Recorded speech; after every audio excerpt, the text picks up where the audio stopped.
Hello दोस्तों, maths की class में एक बार फिर से आपका स्वागत है। चलिए शुरू करते हैं आज के टॉपिक को।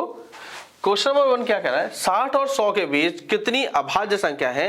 अभाज्य संख्या क्या होती है, जो एक से कटे और खुद से कटे।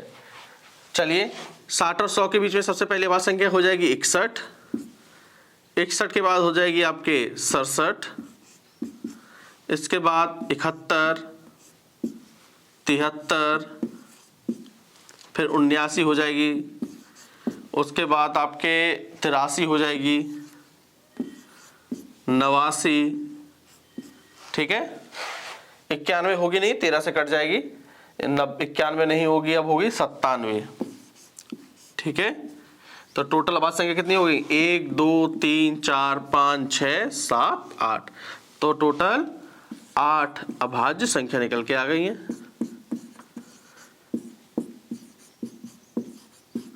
8 अभाज्य संख्या। क्वेश्चन नंबर 2 क्या कह रहा है, 15 और 85 के बीच कितनी प्राकृतिक संख्या हैं जो 7 से विभाजित है। तो चलिए सॉल्व करते हैं। तो 15 और 85 के बीच में सबसे पहले अभाज्य संख्या क्या होगी, 21। आपको क्या करना है, 7 की टेबल पढ़नी है। 7 3 21, इसके बाद 7 चौक 28, 7 पन्ना 35, 7 छिंग 42, 7 सत्ते 49, 7 अट्ठी 56, 7 नवा 63, 7 धाम 70, 11 सते 77 और 12 सते 84। हमें केवल कहाँ तक लेनी है, हमें लेनी है 85 और 15 के बीच में, ठीक है। तो काउंट करते हैं कितनी हो गई प्राकृतिक संख्या, 1 2 3 4 5 6 7 8 9 10। तो टोटल 10 संख्याएं हमें निकल के आ गई जो 7 से विभाज्य है, ठीक है। क्वेश्चन नंबर 3 क्या कह रहा है, 0.9 के ऊपर बार है और 0.9 के बीच क्या अंतर है। सीडीएस के एग्जाम में ये प्रश्न आपसे पूछा गया था। चलिए सॉल्व करते हैं। हमें दिया है 0.9 के ऊपर बार और 0.9, इनके बीच में हमें अंतर बताना है, ठीक है। हमें एक बात याद रखनी है, जितनी संख्या के ऊपर बार होता है उतने 9 नीचे आते हैं। यहां पर एक संख्या के ऊपर बार है तो उतने 9 नीचे आ जाएंगे, तो 9 के नीचे एक 9 आ जाएगा, ठीक है। माइनस के 0.9, अब इसे घटाते हैं, 9 एक 9, यहां से एक आ गया, तो एक में से 0.9 घटाएंगे तो क्या बचेगा, 0.1। हमारा आंसर आ गया। क्वेश्चन नंबर 4 क्या कह रहा है, विषम संख्या कौन सी है। ऑप्शन दिए हमें विषम संख्या पहचानने के लिए एक बात याद रखनी है, जिस संख्या के अंत में 1 हो, 3 हो, 5 हो, 7 हो या फिर 9 हो, तो वह सभी विषम संख्या होंगी, विषम संख्या होंगी। चलिए क्वेश्चन को देखते हैं।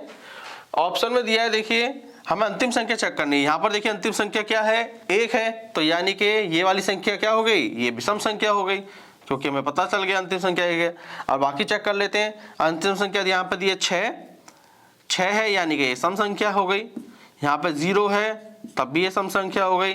6 है तो ये भी सम संख्या है, ठीक है। हमें बस इतना याद रखना है कि 1 3 5 7 9 अंतिम में दिखाई दे तो ये विषम संख्या। क्वेश्चन नंबर 5 क्या कह रहा है, कौन सी संख्या भाज्य और अभाज्य दोनों ही नहीं है। आरआरबी के एग्जाम में पूछा गया क्वेश्चन है। ऑप्शन दिए 0 1 3 और 2। तो देखिए 0 होगा नहीं, क्यों, क्योंकि 0 एक भाज्य संख्या आ जाएगा, ठीक है ना। अगर किसी भी संख्या के अंत में 0 लगा दें तो कैसी संख्या बन जाएगी, भाज्य संख्या बन जाएगी। आगे पढ़ते हैं। 1 की बात करें तो 1 देखेंगे आप, तो ना तो ये भाज्य है और अभाज्य भी नहीं है। क्यों, क्योंकि सबसे छोटी जो अभाज्य संख्या है वो कौन सी होती है, वो 2 होती है। तो 2 यहां पर दी है, तो ये हो गई आपकी अभाज्य संख्या, ठीक है। 3 भी आपकी कैसी है, अभाज्य संख्या है।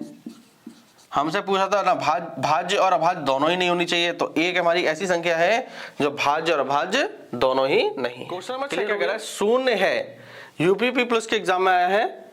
चलिए क्या है, एक संपूर्ण संख्या है, एक विषम पूर्ण संख्या है, सम व विषम दोनों है या सम व विषम दोनों नहीं है।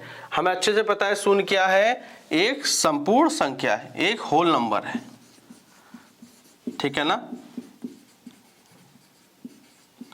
और होल नंबर कहां से स्टार्ट होते हैं, होल नंबर या संपूर्ण संख्या स्टार्ट होती है 0 से, ठीक है ना, आपको ये बात ध्यान रखनी। क्वेश्चन नंबर 7 क्या कह रहा है, कौन सी अभाज्य संख्या नहीं है। उत्तर प्रदेश पुलिस के एग्जाम में पूछा गया प्रश्न ये।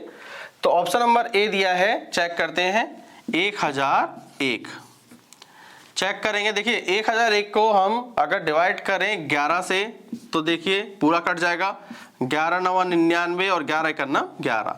तो 1001 कैसी संख्या हो गई, भाज्य संख्या होगी। हमें भाज्य पता करना था, ठीक है, तो ऑप्शन ए आपका बिल्कुल सही है। और जो बाकी बच गई हैं 1301 1601 और 1901, ये तीनों ही कई संख्या है आपकी अभाज्य संख्याएं हो गई। ये किसी से नहीं कटेंगी, ये केवल एक से और खुद से कटेंगी। क्वेश्चन नंबर 8 क्या कह रहा है, कौन सी भाज्य संख्या नहीं है। अब हमें बताना है अभाज्य संख्या कौन सी है। तो चलिए चेक करते हैं, 133 को चेक करेंगे। अगर हम इसमें 7 का भाग दें, 7 तिका नम 7, 6 बच गया, 7 9 63, तो 133 तो कई संख्या हो गई, 133 हो गई भाज्य संख्या। हमें बतानी है जो भाज्य संख्या नहीं है। 533 को चेक करते हैं, 533 को चेक करें। अगर इसमें हम 13 का भाग दे दें, 13 चौको 52, 13 1 13, तो ये भी 13 से पूरे कट जाती है, तो 533 भी भाज्य संख्या हो गई, ठीक है। 833 को चेक करेंगे, 833 को हम किससे भाग दें, 833 को अगर हम भाग देते हैं 17 से, ठीक है, 17 चौको 68, कितना बच गया, 15 बच गया, 17 9 153, तो ये भी पूरी कट जा रही है, तो यानी कि 833 भी भाज्य संख्या हो गई। और बच गई कौन सी, 433, तो 433 कैसी संख्या है, ये आपकी अभाज्य संख्या हो गई, ठीक है। तो हमें यही चाहिए थी, तो ऑप्शन डी आपका बिल्कुल सही है, विषम भाज्य संख्या है। एनटीपीसी एग्जाम में पूछा गया है, विषम होनी चाहिए और भाज्य भी होनी चाहिए, ठीक है।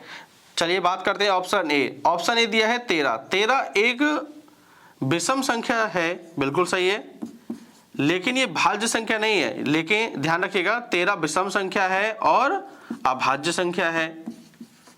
हमें क्या चाहिए, विषम भी होनी चाहिए और भाज्य भी होनी चाहिए। 12 की बात करें तो 12 एक सम संख्या है।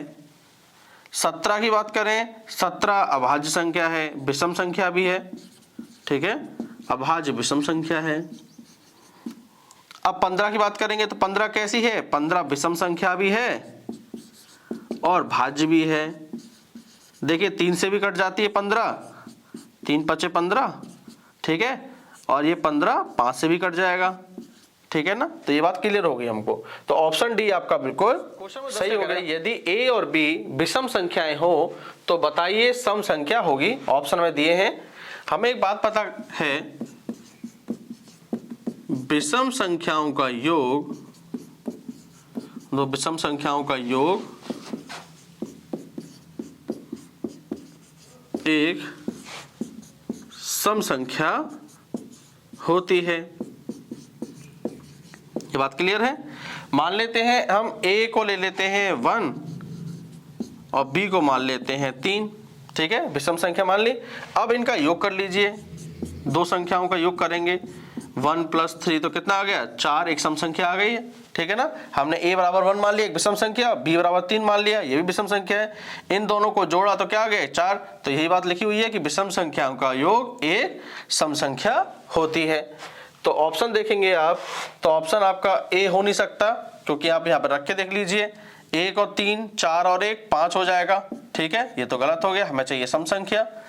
अब ये देखिए a + b बन गया आपका, 1 + 3 रखा, ये हो गया 4, ये सम संख्या बन गई, बिल्कुल ठीक है। ए भी होगा नहीं, देखिए रख के 1 × 3 करेंगे तो 3 ही आ गई, 3 तो विषम संख्या है, ठीक है, ये होगा नहीं।